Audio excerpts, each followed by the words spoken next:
So what we know about the plot, it's very, very large. They want to do 3 times the size of 9/11. It's very simple. They want to do another aviation plot, but this time their intent is to take down about a dozen airliners using suicide bombers. They want to do, it's kind of like a siege on DC is the best way to put it, very Mumbai-style. And then the last piece. Just recently, the Counterterrorism Center issued a warning that said foreign terrorists are actively seeking how to engage American interests all over the world, in particular in the homeland. On today's show, I want to welcome Sarah Adams, who has, since her appearance on the Sean Ryan Show, has had a meteoric rise in not only describing the magnitude of what foreign terrorists, how they're training, how they're being funded, but more importantly, raising the flag, raising the alarm that something is coming to the American shoreline. And so it is an absolute honor and privilege to welcome Sarah to the show today. Sarah, thank you so much for joining me. Thanks for having me. For sure. All right. So just to get out of, for those who aren't aware and aren't paying attention, what is your prediction right now? What do you think has been in planning, and what is on the precipice of taking place? Yeah, I mean, it's not a prediction. If people are unaware, we've been running human networks into al-Qaeda for a decade now. Of course, it was to identify the terrorists who attacked us in Benghazi. But since the fall of Kabul, a lot of those Libyans went to Afghanistan, right? So the interesting part is everybody's coming back together, the band's back together, and that's why we have the threat picture we have. So what we know about the plot, it's very, very large. They want to do 3 times the size of 9/11. It's very simple. They want to do another aviation plot, but this time their intent is to take down about a dozen airliners using suicide bombers. They want to do, it's kind of like a siege on DC is the best way to put it, very Mumbai style. And then the last piece, ISIS is going to kind of handle this piece. They want to have attacks where you live, work, and play. These are community level attacks. So we're talking churches, shopping centers, hospitals, and their focus is really on communities that have a higher percentage of a veteran population because they want the veterans to feel in their hometowns what they felt in Iraq and Syria and Afghanistan. That's supposed to be the feel of that piece. Interesting. All right. And so as you've been tracking this, obviously, I mean, you were a former tracker yourself. The thing that really got me recently is you talked about the fact about Hamza bin Laden, the unification of all the different cells coming together. Have you seen as a result of that marriage that took place with Mullah Omar's daughter, right? Or is that what it was? And is an explosion because of how many cells are actually, or how many organizations have come together and are training now in Afghanistan and other places? Has the chatter just exploded around the world? Yeah, I mean, a really important thing to understand is all of these terrorists, this first generation, so if we talk bin Laden, Zawahiris, the Libyans, it doesn't really matter, right? All of their kids intermarried, and now all their kids are in their 40s, and then the grandchildren are, right, bin Ladens, Omars or Haqqanis or whatever you want to call it. So first off, there seems to be a lot of confusion still in the government where they say al-Qaeda, Taliban, Haqqani. Well, when you have the Minister of Defense of the Taliban, he's the brother-in-law of Hamza bin Laden, and you have the Minister of Interior, Sirajuddin Haqqani, who's the brother-in-law of Hamza bin Laden, and then you have Hamza bin Laden. How do you put Haqqani's Taliban and al-Qaeda separate? If they're intermarried, they're no longer separate. So that's the first part. They just came together by marriage. Now, Hamza went back to an old plan his father had. It's nuanced called Islamic Army, but the real name is like the Islamic Resistance Council. And all this is for the last year, they've been making deals and partnerships with a number of terrorist groups. And so they will share training resources, share funding, work on plots together. If you're al-Shabaab and you need 50 more guys to do some certain plot in Mogadishu, we'll provide you 50 from these other groups, right? It's proxy-based army is the best way to put it. So now when we talk about the homeland plot, all of this proxy army is coming to support it. So even though it's al-Qaeda's plot, there's going to be ISIS, there's going to be HTS, there's going to be al-Shabaab, there's going to be JNIM, there's going to be al-Qaeda's other branches, AQAP, AQIM, there's Ansar al-Sharia from Libya, etc. So this is where it gets very, very complicated. This is kind of the new way that they have kind of innovated and grown, and we're not ready for this. I think that's fascinating. And one of the other things that, you had made a comment about the recent CTC announcement and saying that, it's great to have Tulsi Gabbard and Joe Kent at the helm there, people who have been in the fight, in particular Joe, one of my favorite human beings on the planet. But, when you look at the previous administration and probably even in Trump's first administration, as the manipulation of ISIS and the Syrian and the development of what's taking place there, you have this kind of blind eye that's turned away from it. I mean, the whole thing with Legend going on Sean's show and talking about us still funding, the Taliban at $40 million a week, that's mind-blowing to me. And so it seems like our intelligence community has almost been, focused on something else as all this has imagined. How hard is it to shift focus back and start putting assets and not organizations, but different units on the hunt now in real time? Yeah, well, a lot of this happened because everybody failed to go after ISIS. And then when they realize ISIS isn't the JV team, they become this powerhouse, they shifted all the resources towards that. Well, the terrorists took advantage of that, as you can imagine. They're like, hey, America wants to fight ISIS, we'll fight ISIS. And that's when we started working with the Taliban against ISIS. Now we're working with Abu Muhammad al-Julani against ISIS, but we're not doing real operations. I wrote a whole 50-page report on how they're fake in Afghanistan. The same thing's happening. So far this year, we killed the head of ISIS twice in Syria. And guess what? He's alive. So we're going to kill him a third time. But so first off, we need leaders, especially CENTCOM, saying, yeah, we're not killing who we're saying we're killing. These are ruses. Our BDA is basically coming from terrorists. We're failing. Until the military and the intelligence community be honest that they're not really getting the targets they say, it's going to be really hard to fix that piece. Because remember, they're then the people who brief the president. So how's he going to know that we didn't really get the head of ISIS? Because he has, the commander of CENTCOM telling him. So that's one really frustrating part. The other part is the CIA got the assessment wrong that Hamza bin Laden is dead.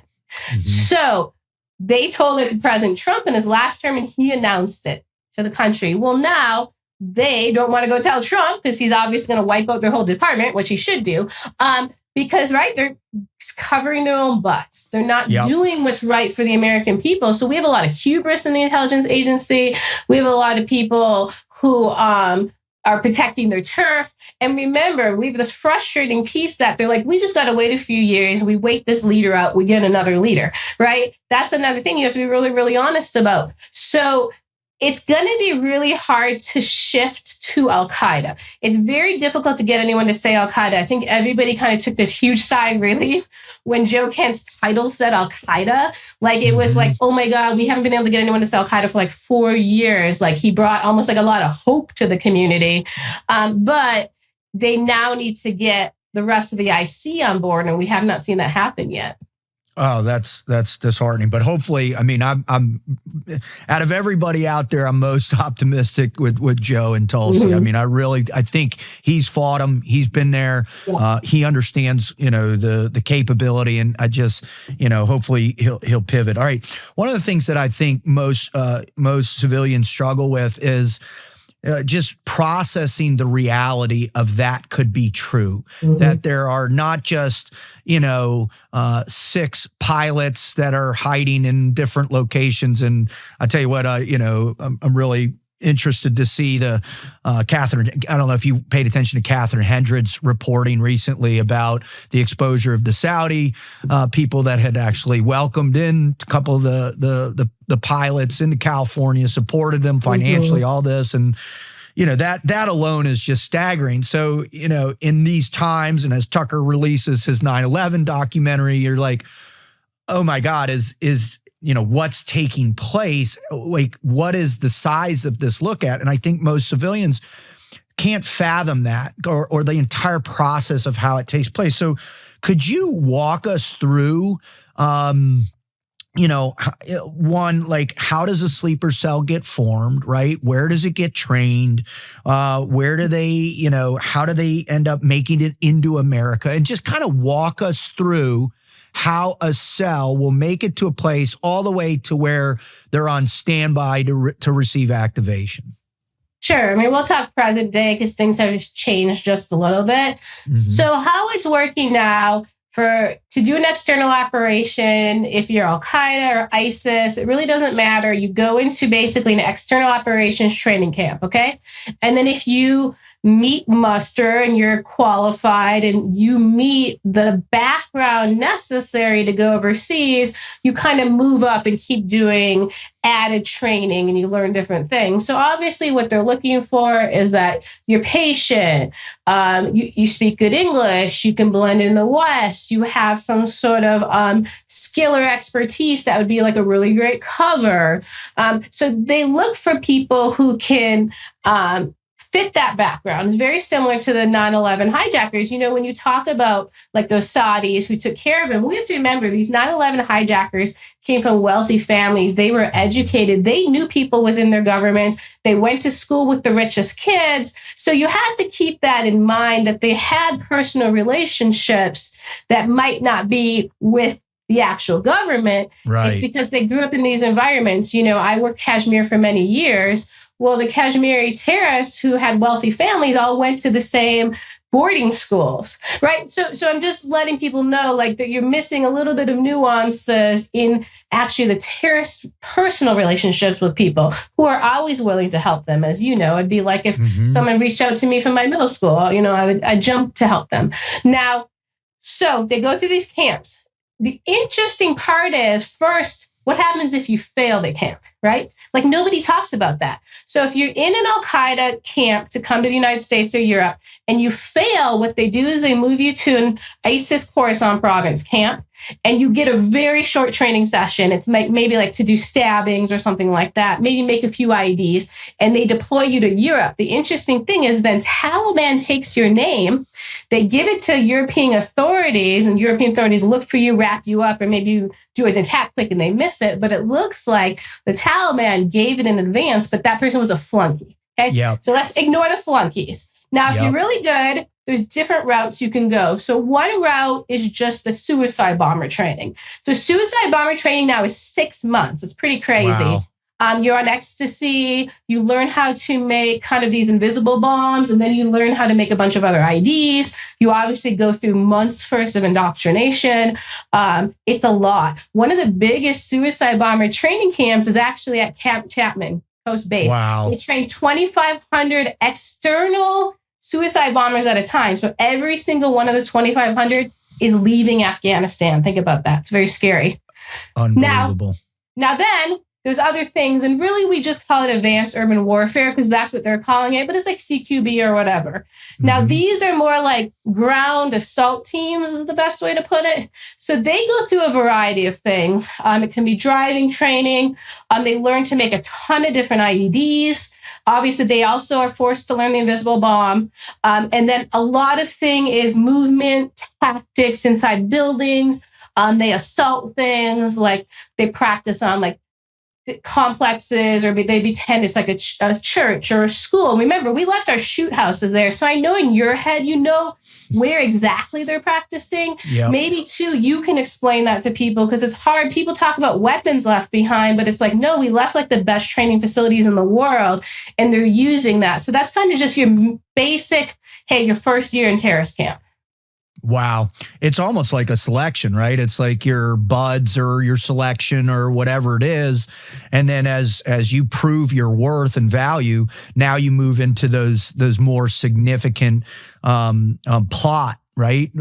And yeah. And if you were, it's interesting. It almost felt like there was a hierarchy of the plots, right? There's the initial like stabbing, the killing someone with ramming into people with cars, like in New Orleans, real basic stuff.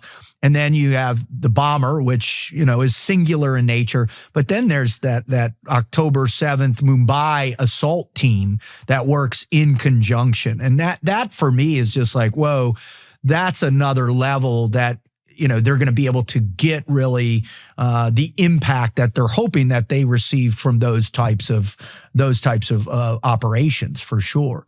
Yeah, that's actually a very interesting point, the selection process, because I can just talk through a few things we've seen. In some cases, we've really seen Hamza bin Laden choose someone. And in those cases, it was mostly a second generation terrorist. His father was famous, so he gets chosen for an operation. We have one recently like that. He's leading one in the Middle East. His father was a very, very famous Egyptian, okay? So that's one category. There's another category when you prove yourself right on the battle, the proving grounds, and then you move up. And what they're doing in that case, you kind of move up into like an elite class, and you get to meet with Saif al-Adil, who is the mastermind of this homeland plot, very famous Egyptian, former military there. And those are kind of that smaller group, more important. Then there is the piece where people get to meet with Hamza bin Laden. So there has some that got to sit down and be blessed by Hamza bin Laden. We don't know if it's like they have set commanders leading on the ground here. And then obviously, as we know, the airplane suicide bombers have always been special. Osama bin Laden put out his video, the Manhattan Raid video, when he went in and actually chose the 20. So those have always been a top priority. So did Hamza actually meet with them? We're not sure which pockets, but he did sit down and bless some of them. So there are hierarchies. Now, that's just on the al-Qaeda side. There are also hierarchies on the ISIS side. Wow. So ISIS, for the homeland plot, the best ones are chosen by a guy named Rajab Salahuddin. So he's basically the military general for ISIS Khorasan province. But some of them get to meet Sanaullah Ghaffari, the head of it, who blesses them.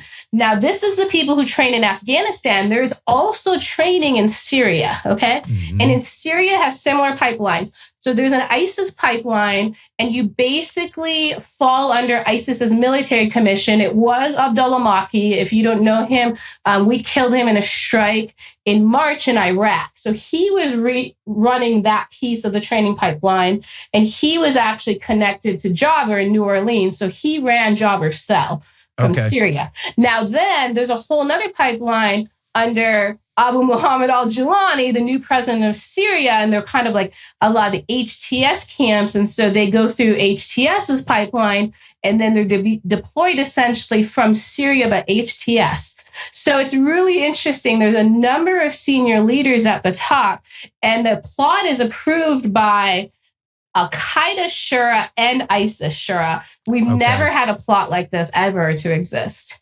That were communicating in conjunction. It's almost like the aspiration of the grand caliphate is emerging, right? And my assumption is that it takes place, and out of that place becomes this ultra organization, right? That is all encompassing, and then that can be the rallying cry for the next revolution or the next intifada or whatever you wanted to call it. I'm going to talk quick about that, though. Yeah, so they please. have a real caliphate plan. Now, in their minds, they're moving very aggressively on this. Obviously, Iran is the first country in the caliphate, even though it's not exactly affected by them. Afghanistan's the second. Syria's the third. They're hoping to make Somalia the fourth, and then they're looking Burkina Faso, Libya, and then they have a plan just like we saw in Syria for Iraq. So when they train for the Syrian Blitzkrieg, they train for an Iraqi one. So that is an upcoming plot. So to the terrorists, they're winning, and they have pieces of their caliphate back, and they believe they're going to aggressively take more countries. And even if we don't think they will, they do. And we have to remember they're using that, and they're excited by that. Wow.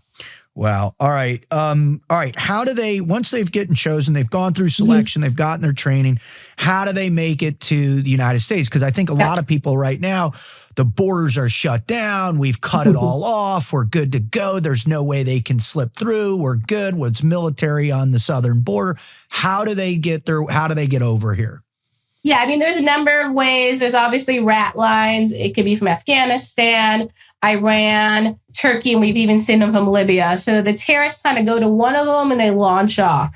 Most of the time they launch off and they go to Latin America and come up. Sometimes they launch off and they get official visa. So they might go through Europe and maybe be refugees at first, and then they might come through Canada and come in legally. Or we have had terrorists evacuated by the U.S. government who are non-Afghan as Afghans in the process. So we also evacuated a number of these al-Qaeda and ISIS figures ourselves. Our government put them on our military bases in Ramstein and Qatar and brought them here, which is going to blow the American people's minds when we have dead terrorists and they ended up being shepherded out by the U.S. government. So there's multiple processes. They prefer, if they can, legal. Now, another thing is we always focus on Afghanistan, but remember, there is also a special immigrant visa pipeline for Iraq. ISIS has also used the Iraq pipeline and sent ISIS members through that SIV process. So it's not just the Afghanistan process that's compromised. It is also the Iraqi. Now, I just want to explain to you how this compromise works really quick, okay? Please. So if you're a normal person, it's pretty cheap, maybe 8,000 or 9,000. You can get like fake HR letters that, let's just pick Bagram because everyone's talking about it. You worked at Bagram for a year as a cook. They fill it out, they submit it. So it's pretty cheap if you have no criminal background. If you're ISIS, it costs kind of between like 10,000 and 19,000. You pay for this paperwork to come here. If you're al-Qaeda, it costs between 20 and 40,000. Wow. You get fake documents, but they're real, and you can come into a legal U.S. process that's just fine. Now, here's why it's so easy to exploit. For some reason, the U.S. government made the standard that you only had to work 1 year ever for our government in Afghanistan. Think about that. When I was in the CIA, for many years, I went overseas to this one location, and we had a really great squared away local.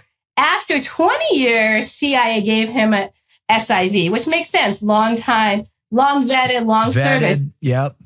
These year ones, people don't know them. They're not vetted. You could have any real job in these military bases. So it's such a broken system. There's also a lot of corruption. There's Americans who took money to write fake letters, etc. All these contract companies who are based in Afghanistan are taking money from al-Qaeda and ISIS. So it's a real compromised pipeline. Wow.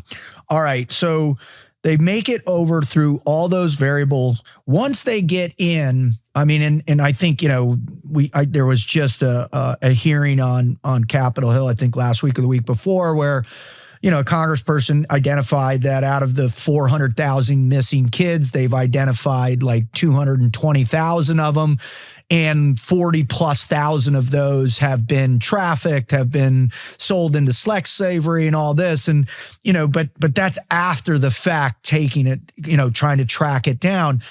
What is the process? They get here, and then where are they released? Where do they go? How do they begin to integrate or assimilate into, you know, that covert action? Yeah, so at least what we've seen from the few cell members, so we found about 15 terrorists so far in the United States. So I'm basing on a small population, but they all are involved in the upcoming plot, okay? So they haven't done an action yet. Now, what we've learned from them is most of them did come illegally the last few years. So they come in and then they go to a certain point, right? Certain cities have kind of like a welcome point is the best way to put it. And they go there and they already have a job lined up. They already kind of joined their cell, and they have the community involved around them as part of their terrorist cell. So they don't come here as a one-off and have to make it work. It's all set and ready for them. Now, when they come here, they have lots of times a regular cover job, but a lot of people call them sleepers, thinking, oh, they're just waiting until the date of the attack. But no, they all have something they're supposed to do.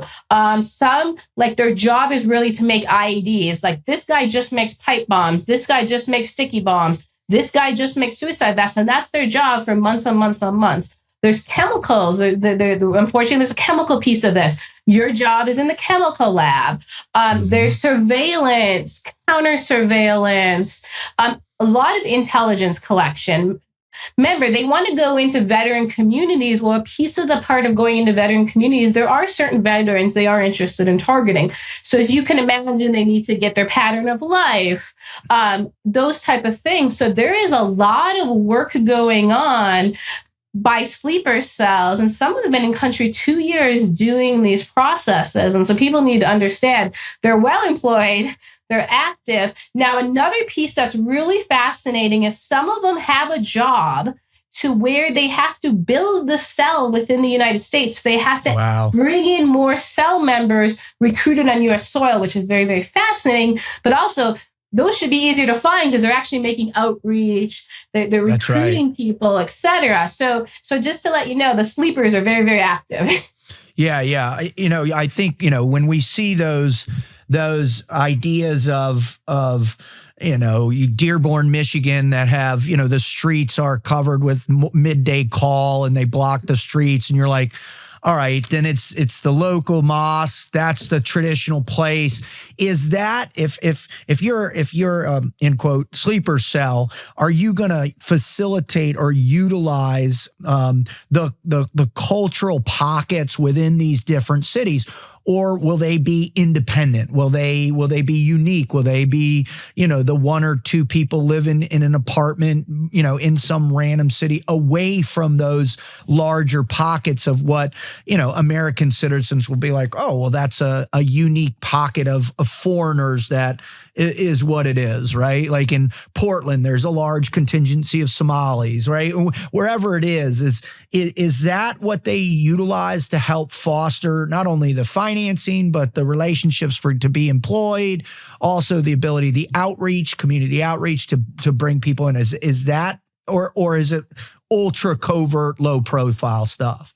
Yeah, first off, they wanted to do the complete opposite of 9/11. So they're not going to put like 3 people in a small town and then people like, these guys are strange, they're not fitting in, they're not joining anything, they don't seem to be getting jobs. Like, that's over, right? So they are all in communities where they make sense. Now, that doesn't mean they're in fully Muslim communities or housing, of course. So, because remember, these are going to be very westernized people. So this isn't going to be someone who comes off as a very extreme Islamist, right? That's not his cover. So he's going to be able to hang out in New Orleans just fine, right? So people have to stop focusing on they're in these Muslim-only communities. Like that's like just not how it's working, especially the ethnicities I know here, like the Somali I know that's here is not in one of the Somali communities, right? So, just from the backgrounds. And again, it's not like different terrorist groups are going certain ways. They really are intermixed. And what I feel a lot of location is based on is the skill set of what they're in charge of doing or what piece of the plot is theirs. So if they're going to be the VBID guy, they got to go into the part of the country where they're going to make the VBIDs, obviously. If you're the suicide bomber, let's say you're the suicide bomber in aviation, where you're going to go near where the first hub airport is, right, for your operation. So it's based more on the operational strategy. And then you're in a community, of course, though, where you blend in and make sense. Now, there are little tells that have always been there. So one thing al-Qaeda always does is they're still strict. So if you have, let's say it's a safe house, it's just going to be an apartment, and there's rules involved in the safe house. One is women never come to the safe house, right? So you got these young, good-looking, educated guys. A few of them always go to this building and never bring a woman, never bring a child. It's kind of a tell. I don't know if you read ever the Manchester Manual. No. Oh, I don't know if it's like 15 or 20 years ago. It got pulled out of an op in Britain. You can get a really good copy of it online because it was used in a court case. But there's a piece in there that actually walks through what they look for when they get a safe house, but it's really just an apartment. And it's actually really interesting and fascinating. And I think people should read it because they still look for like their safe houses the same way. And there are some unique features, like especially 2 doors, like which, a lot of apartments have 1 door. So there's also weird things like you can't overlook courtyards or pools. They don't want you to see women and all these type of things. So there's all these interesting things. They have also multiple documents, right? Multiple identities. So I do think people should look at that because you can learn a lot from it. That's fascinating. That's the type of thing I think people are hungry for, right? They're trying to figure out, all right, if because you put in any small municipality, and certainly the counterterrorism budgets have, shrunken to almost nil. And, I mean, I remember in the heyday when I was at Blackwater, we had 3,000 people a day training at the, at the facility, and most of those were small community law enforcement agencies because they got some federal funding to be on the look. Well, that's not happening right now. So how is the message being received in your mind, or what on the smaller municipalities, the smaller agencies, the place that has, 200 police officers and a small SWAT contingency is what are they doing in preparation for all of this? Yeah, I mean, honestly, I've met a lot of law enforcement organizations since January, very large ones and very small ones. And it's more been based on if they have like some go-getters in the department that like press their leadership and like, this is important. We got to get briefed on this. There's a lot of SWAT teams who don't have the funding to do it, but they're changing their tactics. Obviously, I'm not going to explain how, so terrorists don't know. But anyway, so it's really a lot of go-getters. Unfortunately, we started off, as you can imagine, a lot of people in law enforcement being like, well, is it going to happen in my town? What I like to say is, well, what percentage of your town is veterans, right? Like that's where you start. Also, if it's going to go on for multiple days, potentially, well, are you going to get called to back up? How far away are these cities from you? Now, we don't know a lot of the cities. We know some of the states ISIS is focused on. And then the AQAP video has a few cities, but that doesn't mean that's where they'll be. But right. There's a lot of focus on Pennsylvania in this threat.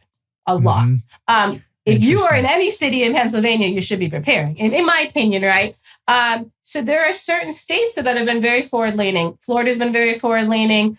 Alabama, Georgia, the Carolinas, Tennessee. We've been up to New York multiple times. So luckily there are pockets. The problem is until Mr. Kent put out this memo this week, a lot of them didn't have anything to stand on when they went to try to sell, hey, we need to move funds to do this kind of training. So a lot of them were doing like, we need to do different kinds of active shooter training. And this is really smart. So what they did, and I think people should do this if you don't get support, you say, we need to do an active shooter drill, but we need to do an active shooter drill with 3 shooters hitting 2 locations, right? Yeah.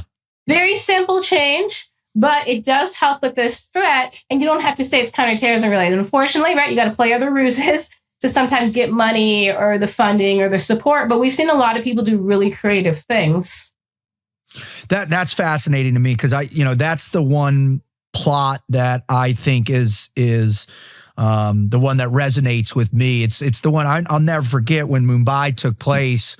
Not that, I'm praising the attack, but the tactics in that were the best I had ever seen, right? They were just 10 guys wreaking havoc, holding the city hostage for 58 hours or whatever it was.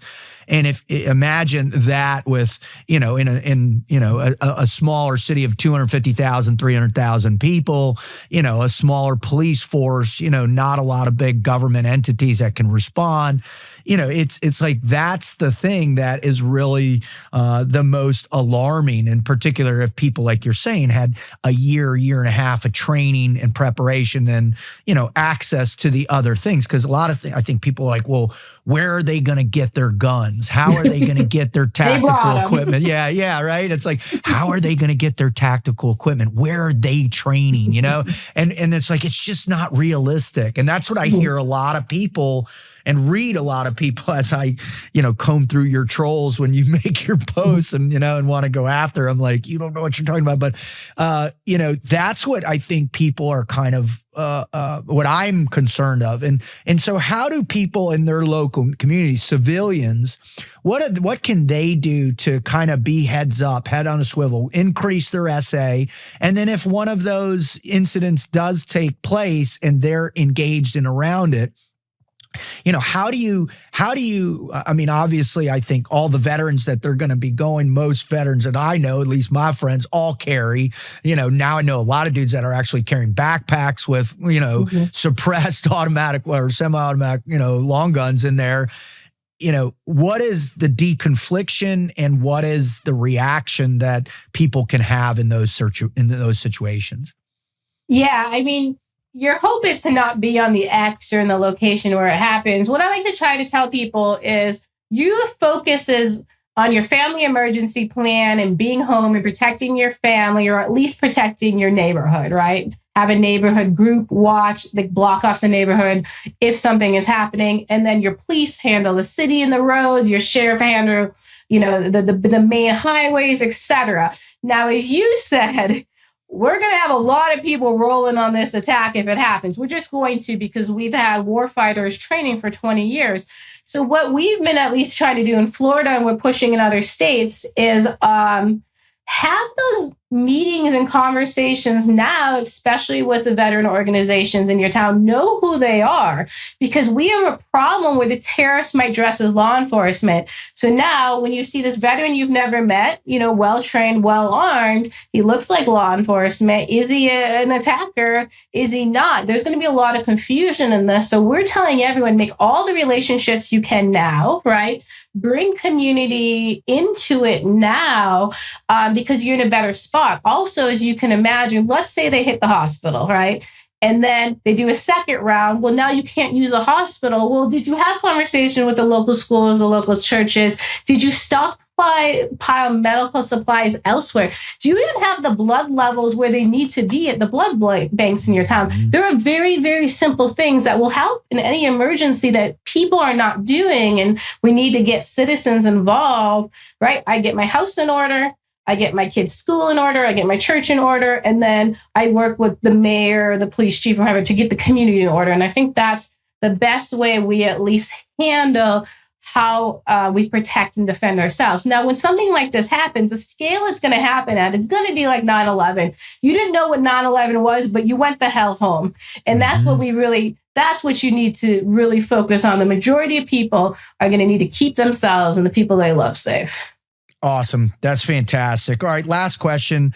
Obviously, we saw the president of Syria on stage with General Petraeus recently, and the acknowledgement of this is for me in particular. I know for you, I've listened to you. I know all my friends are just in absolute, astonished disbelief that this is taking place.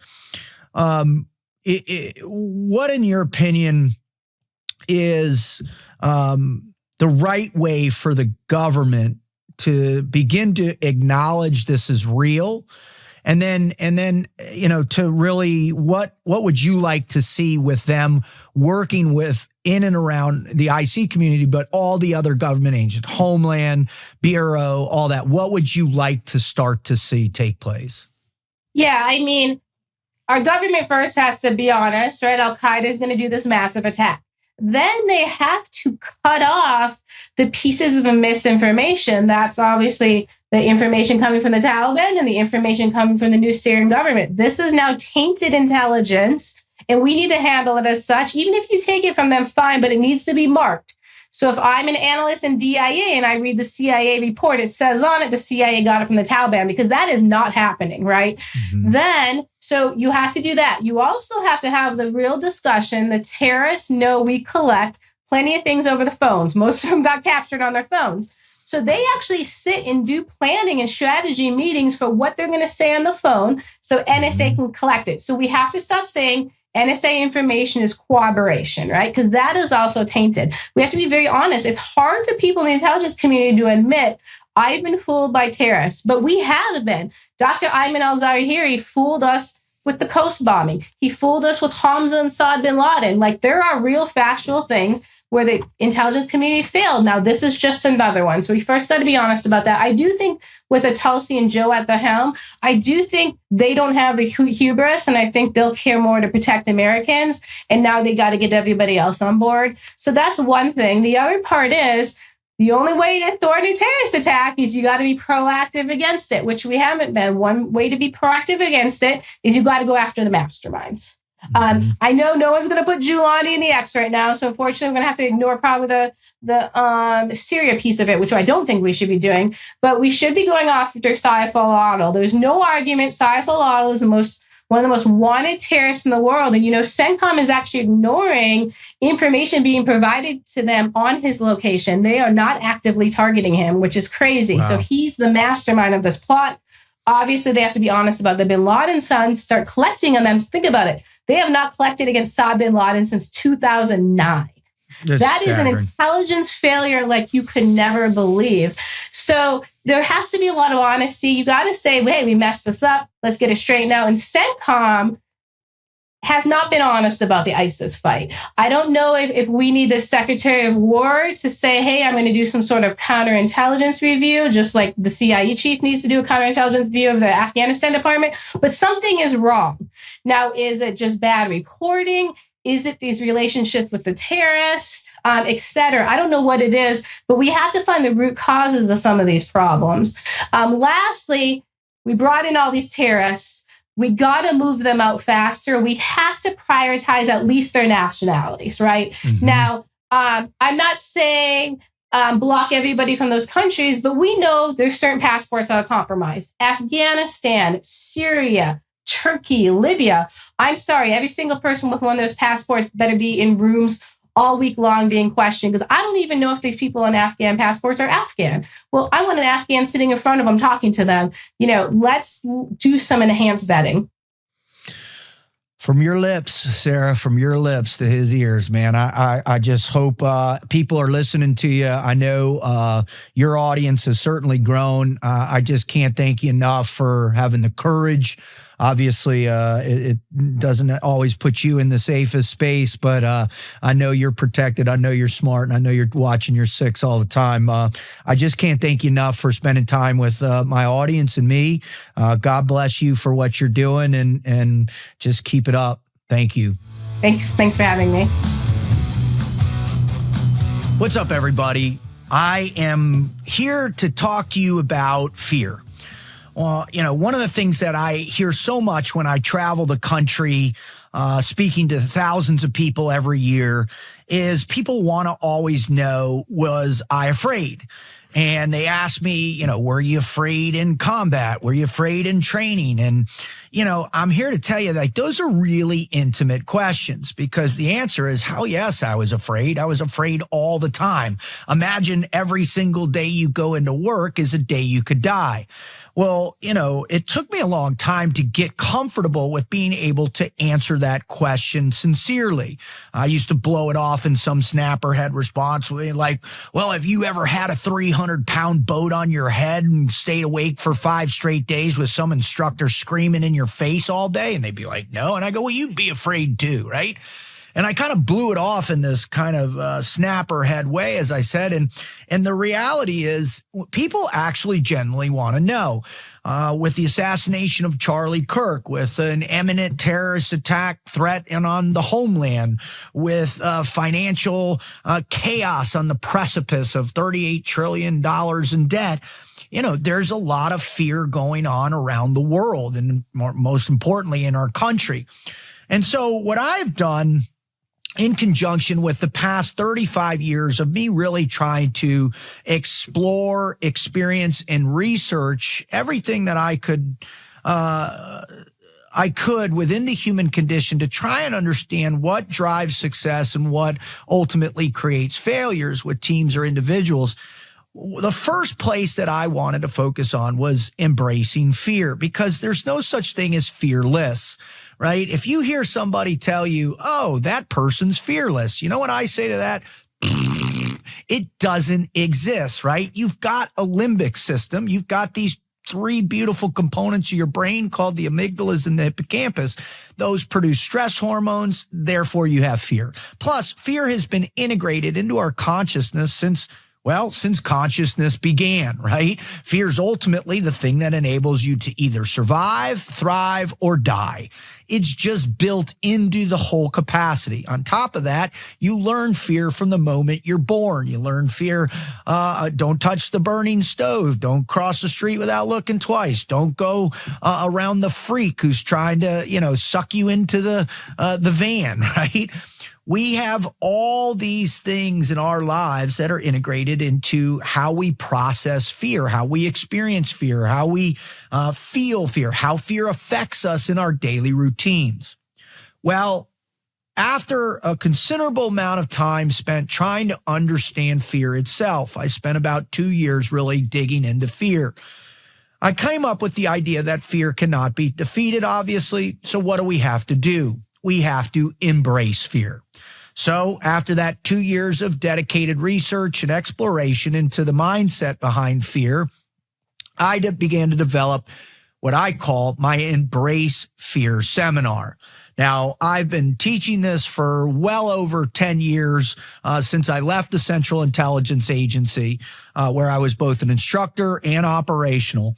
And I began teaching this seminar. Well, a few years ago, I finally decided to put it into a form for you.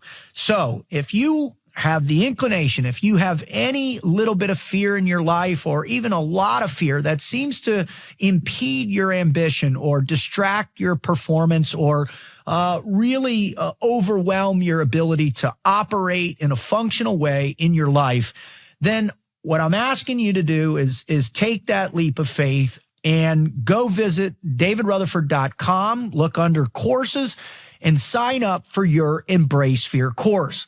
Now, in this course, there are 5 modules, or I call missions. First is to search for the truth of your fear, right? That's first thing. And within that, there are 4 sub-steps that you do there. Now, this course is designed to take place over a 4-month period where each sub-step takes 1 week to focus on, right? And these are journal-based entries or activities that we provoke you to do. Mission number 1 is search for the truth of your fear. Mission number 2, accept the reality of your fear. Mission number 3 is to retrain your brain to deal with your fear. Mission number 4 is to test yourself and your fear every day. And then mission number 5, the ultimate mission of all, is to be able to live with courage as with fear in your life. Now, I spent a tremendous amount of time. I've given this course multiple times to multiple organizations, and I've worked extensively with individual professional athletes, CEOs of businesses, other operators, and people that were struggling with this profound impediment on developing your performance capabilities, which is fear itself. So, again, if you want an excellent way to learn to live with that fear, not only with strength, but also being able to manipulate that perception of it in such a way that it actually drives you forward, it becomes a motivational tool for you to accomplish your dreams, to achieve the things you've always wanted to achieve by learning to embrace your fear. So, go to davidrutherford.com, look under courses, and find the Embrace Fear course. Take 5 months or 5 weeks to accomplish this. And I promise you, at the end of this, you will be able to embrace your fear and go after the ultimate dream in your life. Thank you. Booyah.